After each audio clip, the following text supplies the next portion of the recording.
हम लोगों ने नरेशन में अभी तक स्टेप 4 तक पढ़ लिया है। टोटल 5 पार्ट में हम लोगों ने जो वीडियोस बनाए हैं, जो हम लोगों ने पढ़ा है अभी तक, हम लोगों ने चेंज ऑफ रिपोर्टिंग वर्ब, उसके बाद चेंज ऑफ कॉमाज यानी रिप्लेस द कॉमाज, इसके बाद change the reported speech into assertive and the change of person. सारी चीज़ों को हम लोगों ने पढ़ लिया। चलिए देखिए, मैं एक बार थोड़ा क्विक लुक कर लूँ। हमने पढ़ा है कि हम लोग नरेशन डायरेक्ट से इनडायरेक्ट स्पीच में बदलते समय 6 स्टेप्स को फॉलो करते हैं। कितने स्टेप को फॉलो करते हैं? 6 स्टेप, जिसमें पहला स्टेप हमारा क्या था? Change in reporting verb. इससे हम लोग रिपोर्टेड स्पीच के अकॉर्डिंग बदलते थे। दूसरे स्टेप में हमने पढ़ा था रिप्लेस द कॉमाज। क्या पढ़ा था हम लोगों ने? रिप्लेसमेंट ऑफ कॉमाज या रिप्लेस द कॉमाज। इसके बाद हम लोगों ने थर्ड स्टेप में क्या पढ़ा था? Yes, change the reported speech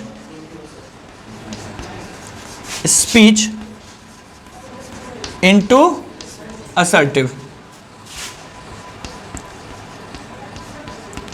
और नंबर 4, चेंज द पर्सन्स। हम लोग थोड़ा सा क्विक लुक कर लें पीछे से। इसमें हम लोगों ने क्या किया था? जब हमारा रिपोर्टेड स्पीच असर्टिव होता है तो उसके अनुसार से या टेल, जब इंटरोगेटिव होता है तो आस्क, इंपेरेटिव होता है तो रिक्वेस्ट, एडवाइस या ऑर्डर, अगर ऑप्टेटिव होता है तो ब्लेस, कर्स, प्रे, और जब एक्सक्लेमेटरी होता है तो exclaim with Joy, exclaim with sorrow, etc., surprise, ये सब। कॉमाज को रिप्लेस करते थे तो हमने पढ़ा था कि अगर सेंटेंस हमारा असर्टिव हो, ऑप्टेटिव हो या एक्सक्लेमेटरी हो तो दैट लगाते हैं।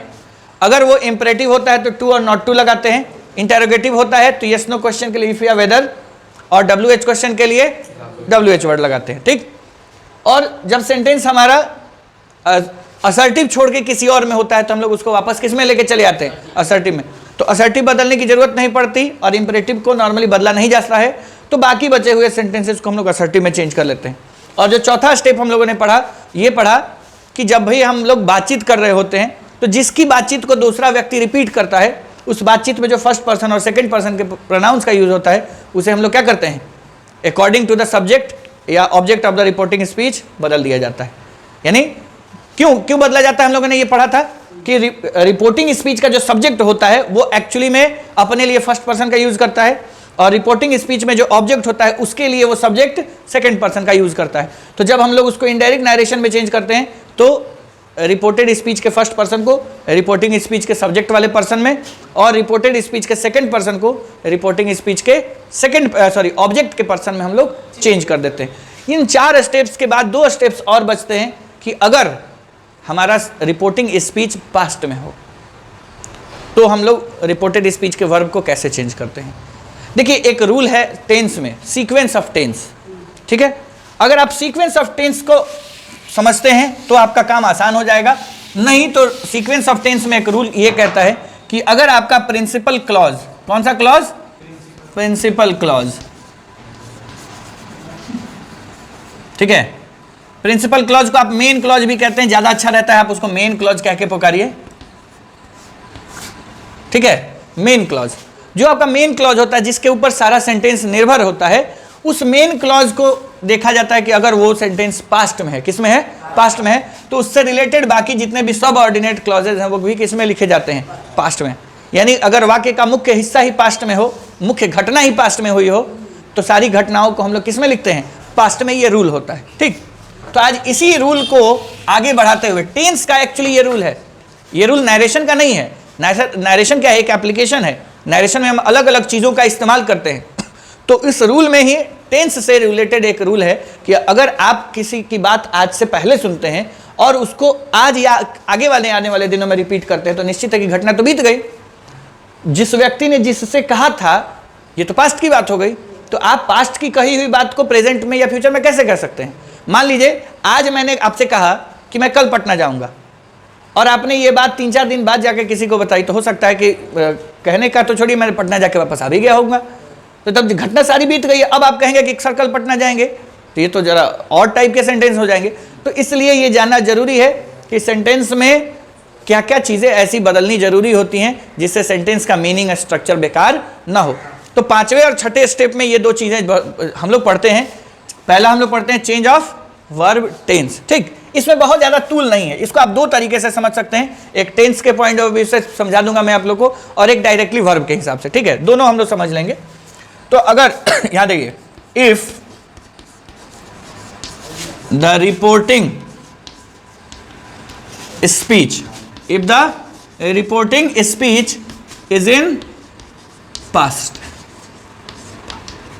अगर आपका रिपोर्टिंग स्पीच किस में हो, पास्ट में हो, यानी सेड नॉर्मली हम लोग यूज करते हैं, यानी V2। यहां पास्ट का क्या मतलब है जी, V2। यस, कि अगर आपके रिपोर्टिंग स्पीच का वर्ब क्या किस में होगा, V2 में होगा। किस में होगा, V2 में। तो रिपोर्टेड स्पीच को हम लोग कैसे चेंज करेंगे, ठीक है।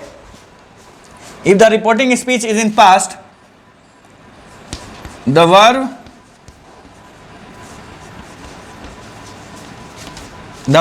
और tense of the reported speech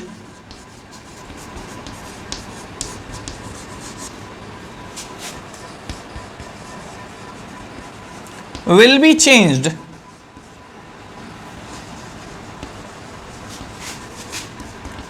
into past form।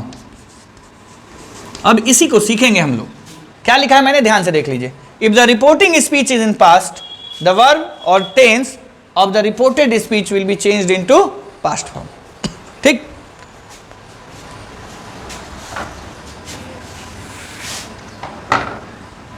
Article का एरर था, ठीक है, into the past form। चलिए मैं मिटाता हूं और आप लोगों को मैं डायरेक्टली ये बताता हूं कि अब तो ये समझ गए सिर्फ तभी। अच्छा एक चीज जरा सोचिए, जब मैंने कह दिया कि रिपोर्टिंग स्पीच पास्ट में हो तो हम बदलेंगे, इसका मतलब प्रेजेंट और फ्यूचर में होगा तो नहीं बदलना है।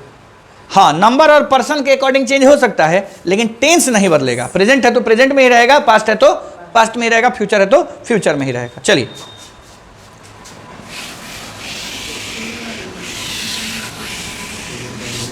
देखते हैं हम लोग।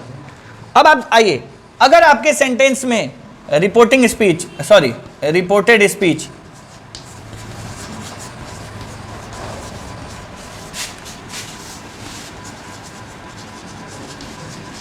आप रिपोर्टेड स्पीच की जगह रिपोर्टेड वर्ब लगा लीजिए, ज्यादा अच्छा होगा।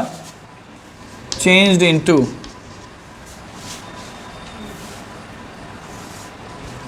देखिए अगर ये इज एम आर होता है, क्या होता है, इज एम आर, तो इसको हम लोग बदल के लिख देते हैं वॉज वर। क्या बदल देते हैं, वॉज वर, ठीक है। बहुत लोग इसको वेयर पढ़ते हैं, this is not where, this is were, ठीक। अब देखिए इज एम आर के बाद अगर ये डू डज हो तो ये चेंज हो जाता है किसमें, डिड में। अगर ये आपका हैव हैज हो तो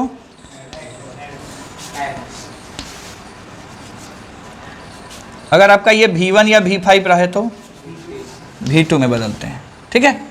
अभी तक मतलब आप इसको ऐसे समझ सकते हैं, ये सारे प्रेजेंट फॉर्म वाले वर्ब्स हैं, इनका past form, is am are का पास्ट फॉर्म क्या होता है, वॉज वर, देखिए ध्यान से। और डू डज का पास्ट फॉर्म क्या होता है, डिड। हैव हैज का पास्ट फॉर्म क्या होता है, हैड। और V1 V5 का पास्ट फॉर्म क्या होता है, V2। यानी डायरेक्टली हम लोग बदल सकते हैं अगर हम टेंस के अकॉर्डिंग ना सोचे तो। इसके अलावा मैं एक और तरीका आप लोग को बताऊंगा कि अगर टेंस के अकॉर्डिंग भी सोच के बदलना होगा तो क्या करेंगे, ठीक है। दोनों अकॉर्डिंग चलेंगे हम लोग। ये समझ गए आप लोग, is am are was were में, डू डज डिड में। अब एक चीज जरा सोचिए, डू डज के साथ नॉर्मली आपको V1 मिलेगा, तो ये आपका V1 इसके साथ वैसे ही रहेगा, इसको नहीं छूना है।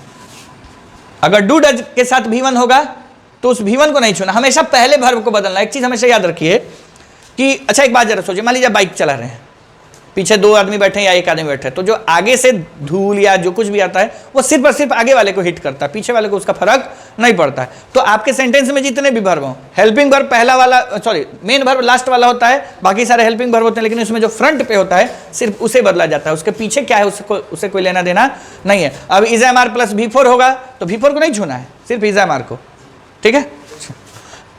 तो अगर V1, अच्छा देखिए इसके बाद नॉर्मली क्या आता है, V3 आता है, तो उसको नॉर्मली हम लोग V3 लिखेंगे। लेकिन आपको बहुत जगह देखने को मिलेगा कि हैव हैज के बाद नाउन होगा तो नाउन लिख देंगे। हाँ, V1 V5 जब अकेले होंगे तभी वो V2 में चेंज किए जाएंगे। हाँ, नॉर्मली V5 तो हमेशा अकेले मिलेगा आपको। हाँ, डू डज और डिड के साथ V1 मिलता है तो उसको नहीं छूते हैं, V1 अगर अकेले आता है तो उसको चेंज कर देते हैं, ठीक है। तो इज एम आर वाजवर में, डू डज, डिड में, हैव हैज, हैड में, V1 V5 V2 में। अगर डू डज के साथ V1 लगा होगा तो उसको छेड़छाड़ नहीं करना है। अब ये तो रहा कि अगर आपका सेंटेंस का जो वर्ब है वो ऑलरेडी प्रेजेंट में है तो उसको पास्ट में चेंज कर देते हैं, लेकिन पहले से ही पास्ट में होगा तो क्या करेंगे? देखिए, अगर पहले से ही वाज वर रहे तो यस, ये चेंज करके हम लोग क्या लिखते हैं? हैड बीन लिखते हैं। चलिए, इसके बाद अगर ऑलरेडी यहाँ पे V2 हो, क्या हो? तो ये हैड प्लस V3 में चेंज हो जाता है। अगर यहाँ डिड या डिड नॉट प्लस V1 हो, क्या हो जी? डिड या डिड नॉट प्लस V1 हो, इसको भी हम लोग किस में चेंज कर देते हैं? हैड या हैड नॉट प्लस V3।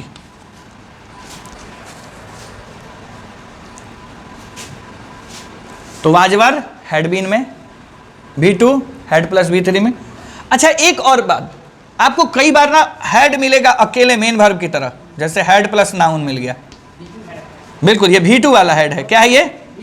बिल्कुल। तो आप इसको क्या करेंगे? डबल हैड में चेंज कर देते हैं। किस में चेंज कर देते हैं? हैड हैड प्लस नाउन में चेंज कर देते हैं। देखिए, ये इसलिए मैंने बता दिया कि बहुत सारे लोगों को कंफ्यूजन होगा। अगर हैड प्लस V3 होगा तब तो उसको चेंज नहीं करेंगे, लेकिन अगर हैड अकेले होगा और उसके साथ नाउन होगा तो उसको हम किस में चेंज कर देते हैं? हैड हैड में। ठीक, मैं यहाँ पे लिख देता हूँ कि अगर ये हैड प्लस V3 हो, क्या हो? हैड प्लस V3, तो ये चेंज नहीं होता है। तो एक चीज ध्यान रखिएगा, अगर हैड प्लस V3 हो, हैड प्लस बीन पहले से ही हो तो उसको चेंज नहीं करते हैं। वाजवर रहेगा तो V2 रहेगा तो had plus V3, did plus V1 रहेगा तो हैड प्लस V3 में, और अगर हैड प्लस नाउन रहेगा तो इसको हम लोग किस में चेंज कर देंगे? हैड हैड में। ठीक है, क्योंकि ये हैड जो है ये V2 है। अब V2 किस में चेंज होता है? हैड प्लस V3 में। तो एक हैड ये वाला जो है इस V3 में चेंज हो जाएगा, इसके पहले एक और हैड लग जाएगा। आई हैड माई लंच, तो आई हैड माई लंच। चलिए, इतना समझ गए आप लोग? हाँ, तो देखिए, वो पास्ट था, सॉरी वो प्रेजेंट था तो हमने पास्ट में बदला। ये ऑलरेडी सारे पास्ट में हैं तो भी पास्ट में ही बदले हैं, कहीं और नहीं गए हैं। तो वाजवर जो होता है हैड बीन में, V2 हैड प्लस V3 में, डिड या डिड नॉट प्लस V1 जो होगा वो हैड या हैड नॉट प्लस V3 में। हैड अगर मेन वर्ब की तरह काम करेगा तो डबल हैड, ठीक, और हैड प्लस V3 रहेगा तो चेंज नहीं होगा। हैड प्लस V3 या हैड बीन भी रहेगा तो चेंज नहीं होगा। ठीक है, जैसे हैड बीन ही पहले दिया गया है तो वो चेंज नहीं होगा। ठीक है, चलिए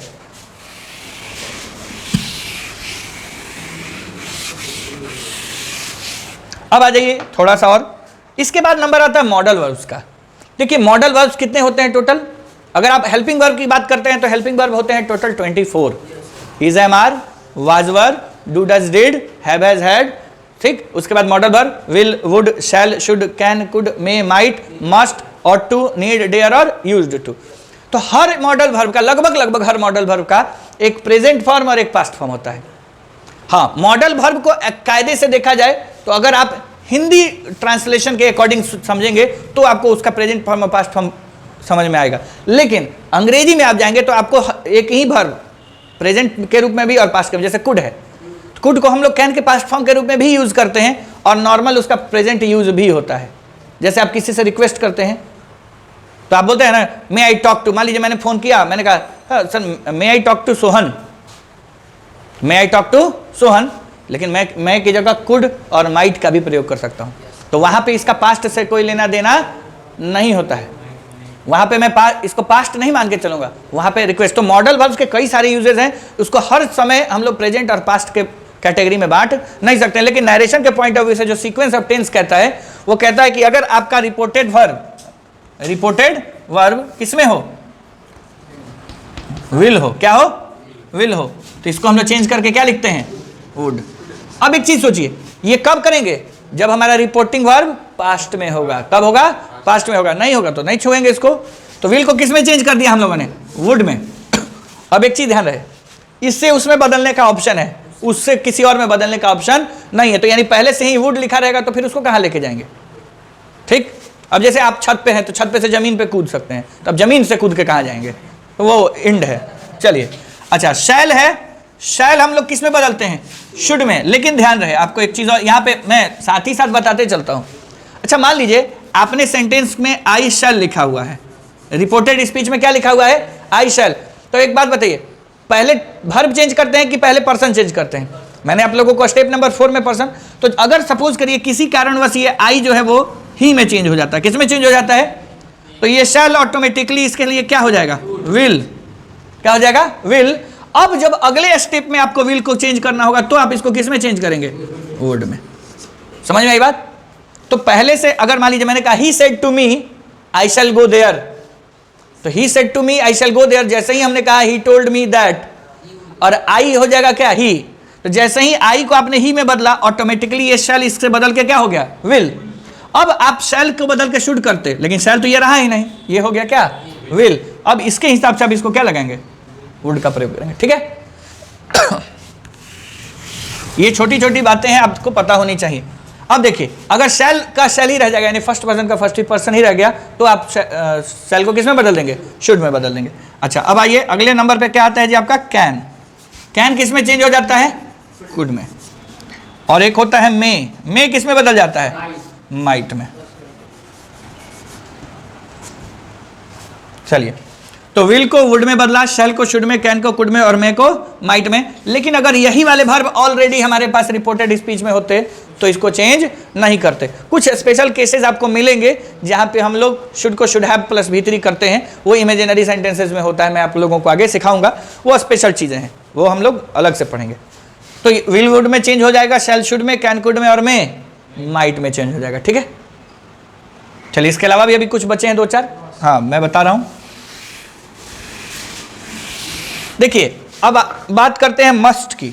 मस्ट के साथ 2 कंडीशन होता है।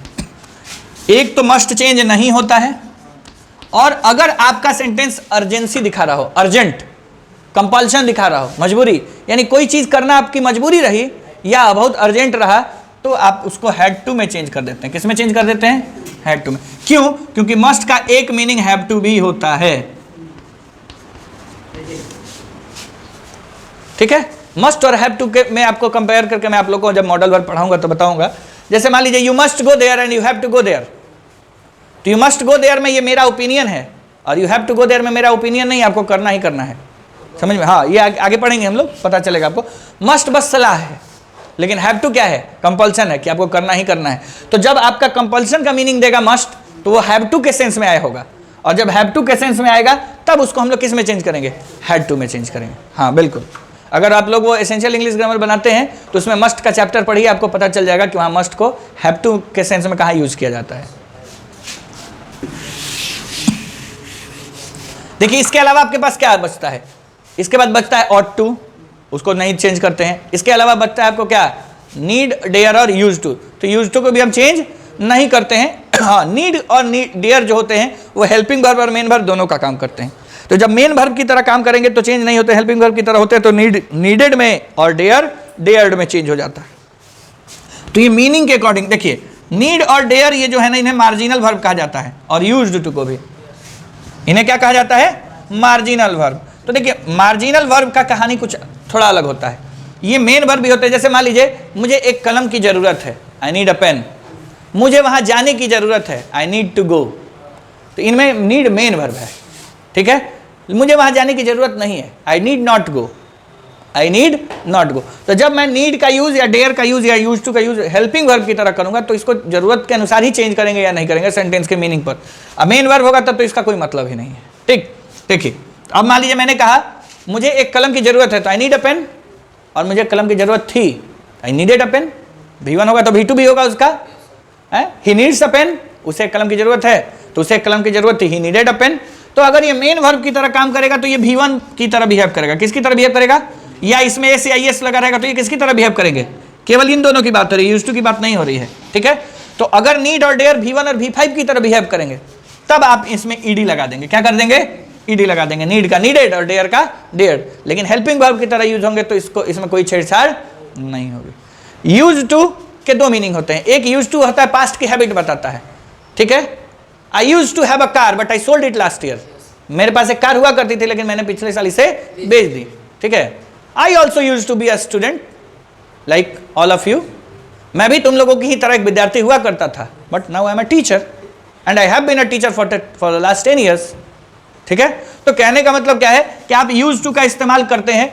हाँ, एक यूज टू का इस्तेमाल बी वर्ब के साथ होता है। He is use to of it, मतलब वो इस चीज का आदी है। He is use to smoking, वह धूम्रपान करने का आदी है।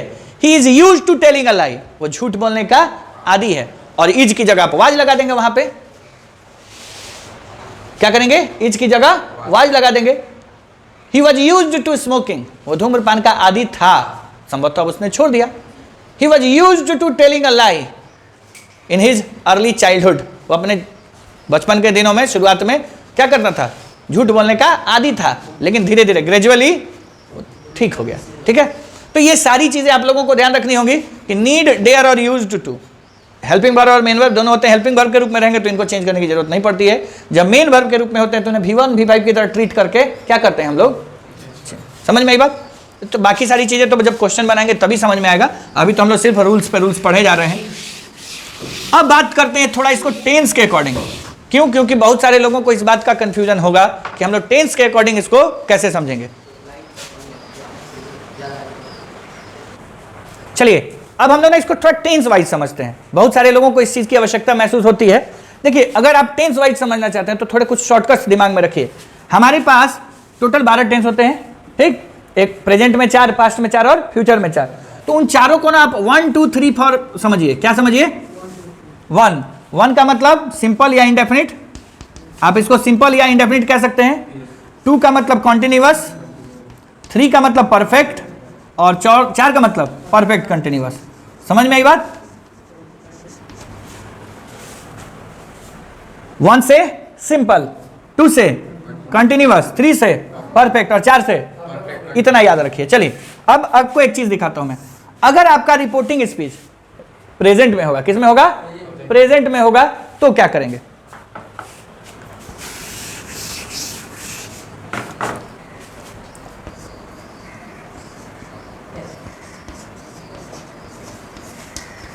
अच्छा, अगर रिपोर्टिंग स्पीच प्रेजेंट में होता है तो हम लोग कुछ चेंज करते हैं क्या?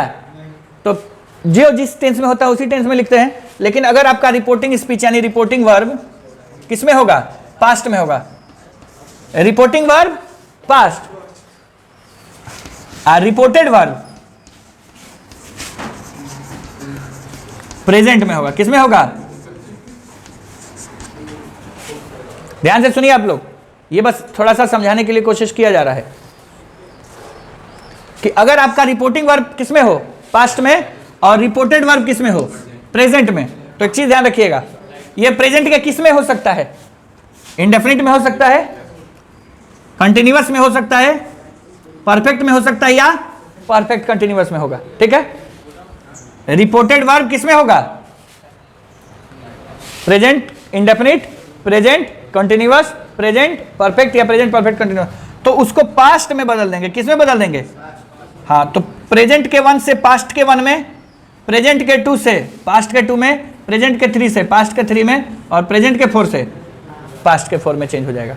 ठीक, आप इसको ऐसे समझ लीजिए कि ये प्रेजेंट में है तो किस में चेंज हो जाएगा? पास्ट में। ठीक, किससे किस में चेंज हो जाएगा? प्रेजेंट से पास्ट में। यानी कि अगर आपका रिपोर्टिंग स्पीच पास्ट में होगा और रिपोर्टेड स्पीच प्रेजेंट में होगा, किस में होगा? प्रेजेंट में होगा, तो प्रेजेंट के चारों को पास्ट के चारों में क्या कर दिया जाता है? चेंज कर दिया जाता है। यानी प्रेजेंट इंडेफिनिट से पास्ट इंडेफिनिट, प्रेजेंट कंटिन्यूअस से पास्ट कंटिन्यूअस, प्रेजेंट परफेक्ट से पास्ट परफेक्ट, और प्रेजेंट परफेक्ट कंटिन्यूअस से पास्ट परफेक्ट कंटिन्यूअस में चेंज। कब? जब आपका रिपोर्टिंग स्पीच पास्ट में हो और रिपोर्टेड स्पीच प्रेजेंट में हो। ठीक, अब चलिए, ये हो गया पहला कंडीशन। अब अगर आपका दोनों पास्ट में होगा तो क्या करेंगे? ये भी आपका किस में होगा? पास्ट में होगा। तो यानी ये ऑलरेडी किस में है? पास्ट में है। तो अब यहां पे मामला बदल जाएगा, 1 बदल जाएगा 3 में, और 2 बदल जाएगा 4 में, और 3 और 4 में ही रहेगा, उसको चेंज नहीं करेंगे। यानी कि पास्ट इंडेफिनिट हो जाएगा पास्ट परफेक्ट, और पास्ट कंटिन्यूअस हो जाएगा पास्ट परफेक्ट कंटिन्यूअस। आप इसको ऐसे समझिए। अच्छा, आप ऑड इवन समझते हैं ना? ऑड इवन समझते हैं। देखिए, सिंपल टेंस ऑड नंबर पर है और परफेक्ट टेंस भी किस में है? ऑड नंबर पर। कंटिन्यूअस किस में है? इवन पर, और परफेक्ट कंटिन्यूअस भी किस में है, इवन नंबर पर। तो देखिए ये ऑड से ऑड में और ये इवन से इवन में चेंज हो जाएगा। कब? जब पास्ट वाला रहेगा, ये ध्यान रखना है। यानी कि अगर आपका रिपोर्ट, अच्छा जब रिपोर्टिंग स्पीच प्रेजेंट में होगा तब तो चेंज ही नहीं करना है, तो रिपोर्टेड स्पीच अगर आपका पास्ट में होगा तभी तो चेंज करने का झंझट है। तो जब रिपोर्टेड स्पीच भी पास्ट और रिपोर्टिंग स्पीच भी पास्ट और रिपोर्टेड स्पीच भी पास्ट होगा तो क्या करेंगे, पास्ट से पास्ट में बदलेगा, 1 से 3 में और 2 से 4 में। उसी को मैंने आप लोग को यहां सिखा दिया है, ऑड से ऑड, इवन से इवन। दोनों आसान है। अगर आप टेंस पहचानते हैं तो टेंस के अकॉर्डिंग चलिए, और वर्ब पहचानते हैं तो वर्ब के अकॉर्डिंग चलिए, आपको जो आसान लगे। देखिए हर बीमारी का इलाज है, आप उस बीमारी को जिस रूप में लेते हैं उस रूप में आपको उसका इलाज मिलेगा। तो वर्ब के हिसाब से, अगर आप वर्ब पहचानते हैं तो वर्ब के हिसाब से बदलिए, और टेंस पहचानते हैं तो टेंस के हिसाब से चलिए। अब आपको समझ में आया कि अगर आपका रिपोर्टिंग स्पीच पास्ट में होगा और रिपोर्टेड स्पीच प्रेजेंट में होगा तो प्रेजेंट इंडेफिनिट को पास्ट इंडेफिनिट में, प्रेजेंट कंटीन्यूअस को पास्ट कंटीन्यूअस में, प्रेजेंट परफेक्ट को पास्ट परफेक्ट में और प्रेजेंट परफेक्ट कंटीन्यूअस को पास्ट परफेक्ट कंटीन्यूअस में। लेकिन अगर दोनों पास्ट रहा तो रिपोर्टिंग स्पीच भी पास्ट, रिपोर्टेड स्पीच भी पास्ट, तो आप पास्ट से पास्ट में ही जाएंगे। 1 को 3 में, 2 को 4 में बदल देंगे। अब बाकी जो होगा वो तो चेंज 3 3। तो यहाँ पे याद रखिएगा ऑड से ऑड में, इवन से इवन में चले जाना है, बस यहीं पे कहानी समाप्त। ठीक, अब इसके बाद हम लोग स्टेप 6 आज का फाइनल है हमारा, 6 स्टेप हम लोग सीख जाएंगे आज, और इसके बाद हम लोग प्रैक्टिस करेंगे। चलिए, तो हम लोग 5 स्टेप पढ़ चुके हैं, हमारा फाइनल स्टेप बचा हुआ है। आज हम फाइनल स्टेप को खत्म कर लेते हैं, ठीक है। इसके बाद हम लोग प्रैक्टिस करेंगे, और प्रैक्टिस के भी वीडियोस बनाया जाएगा ताकि सब लोगों को अच्छे तरीके से समझ में आ जाए। प्रैक्टिस बहुत इंपॉर्टेंट है। अब हम लोग क्या पढ़ रहे हैं, step number 6 final, change in other parts of speech, या change in other words, change in other words. ये देखिए, ये थोड़ा याद रखने वाली चीज है, इसमें कॉमन सेंस हम लोग गिनती की जगहों पर लगा पाते हैं, इसलिए ज्यादा उसमें नहीं करना है। अगर आपको रिपोर्टेड स्पीच में कुछ वर्ड्स मिले तो आप उसको आंख मूंद के क्या कर देंगे, बदल देंगे। देखिए, आप दिस को किस में बदल देंगे, दैट में बदल देंगे। दीज को किस में बदल देंगे, दोज में। इसका लॉजिक है, ऐसा नहीं है कि लॉजिक नहीं। मान लीजिए कोई चीज मेरे पास यहां रखी हुई है तो मेरे नजदीक है ना वो, आप तो दूर बैठे हैं, आप उसको बताएंगे तो क्या बोलेंगे, यहां नहीं वहां। उसी तरीके से बिल्कुल टुडे को किस में बदल देंगे हम लोग, दैट डे में बदल देंगे, ठीक है। यस्टरडे को किस में बदल देंगे, द प्रीवियस डे में बदल देंगे।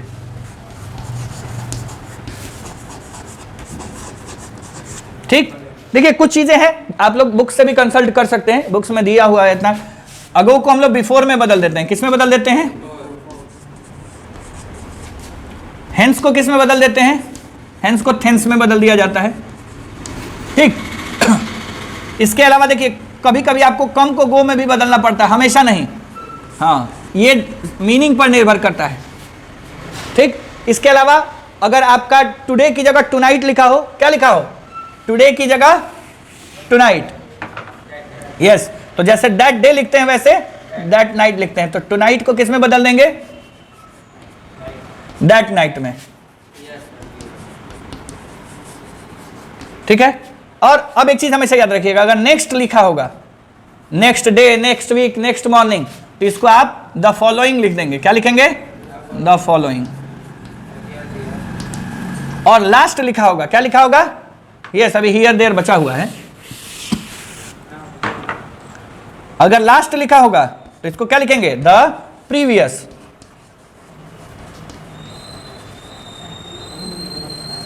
यानी कि last night, last week, last summer, last winter, कुछ भी रहेगा तो उसको किस में चेंज कर देंगे, द प्रीवियस में। यस, अब आ जाइए इसके अलावा ध्यान से देखिए, हियर को हम लोग किस में बदल देते हैं, देयर में बदल देते हैं। ठीक है, टुमारो को किस में बदल देते हैं, द नेक्स्ट या द फॉलोइंग डे, किस में बदल देते हैं, द नेक्स्ट या द फॉलोइंग डे। डे, एक वर्ड होता है दस, THUS, इसको सो में बदल देते हैं। ऐसे और भी हो सकता है कुछ वर्ड्स हो जो छूट रहे हो, तो इतने वर्ड्स को आप लोग क्या कर सकते हैं, चेंज कर सकते हैं, और कर देना चाहिए।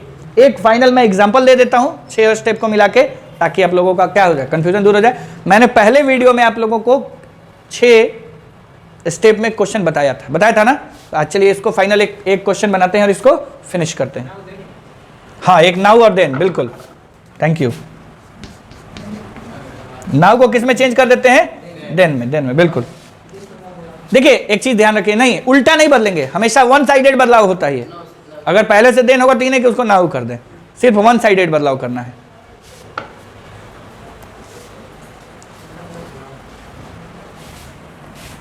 मिटा दें इसको।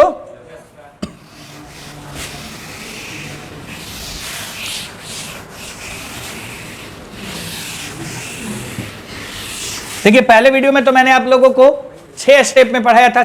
मैं आज एक ही स्टेप में क्वेश्चन बनाऊंगा। अगले वीडियो में, अगले क्लास में हम लोग 6 अलग अलग स्टेप करके देखेंगे। 2-4 सवाल को एक सवाल बना लेते हैं, क्योंकि जब इतने स्टेप पढ़ लिए तो एक सवाल तो बनता ही है। चलिए सिंपल सेंटेंस आप लोग भी करिएगा। He said to me what are you doing here now. What are you doing here now. ठीक, बदलने की कोशिश करते हैं। अब देखिए सबसे पहला स्टेप में हमें क्या बदलना है? रिपोर्टिंग वर्ब इसके अकॉर्डिंग बदलते हैं। इसका क्या भाव है, ये प्रश्न पूछ रहा है ना, तो इसको आस्क में बदल देंगे। तो क्या लिखेंगे? He asked me. अब second step replacement of commas. तो ये क्वेश्चन है ना, तो हमारा ये व्हाट ही क्या हो जाएगा, यहां पे आ जाएगा। चलिए तो ये लिख दिया व्हाट। तीसरा स्टेप सेंटेंस को असर्टिव में चेंज कर देना है, आर चला जाएगा अंदर। ठीक, तो ये मान लीजिए मन ही मन आपने कर लिया, आर को अंदर भेज दिया। अब चौथे स्टेप में क्या करेंगे? पर्सन चेंज करेंगे। तो हमारे पास पर्सन क्या है? यू। तो यू किस में चेंज हो जाएगा? मी के अनुसार, आई। अब एक बात बताइए, पांचवें स्टेप में क्या करते हैं?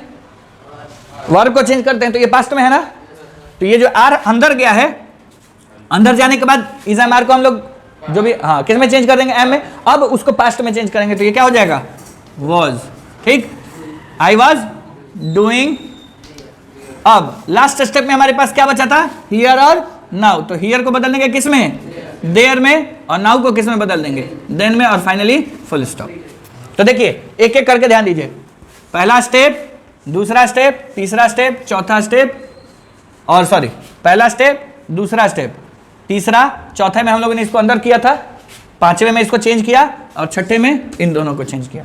ठीक है, और इस तरीके से हमारा सेंटेंस बनके तैयार। अब एक चीज आप लोगों को मैं फाइनली बता दूं कि अब आपको एक्स्ट्रा प्रैक्टिस चाहिए। जैसे कुछ स्पेशल टाइप के सेंटेंसेस होते हैं, लेटर्स वाले सेंटेंस होते हैं, कुछ विचित्र के सेंटेंस मिलेंगे आप लोगों को, जहां पे उसके सेंस को पकड़ना जरूरी है। तो कल से हम लोग प्रैक्टिस शुरू करेंगे, और जितना मैक्सिमम टाइप के मिसलेनियस क्वेश्चंस होंगे मैं कोशिश करूंगा आप लोगों को क्या मिसलेनियस क्वेश्चंस बनाऊं 1 या 2 क्लास में, उसके बाद आप लोग प्रैक्टिस कर सकते हैं। ठीक है, चलिए थैंक यू।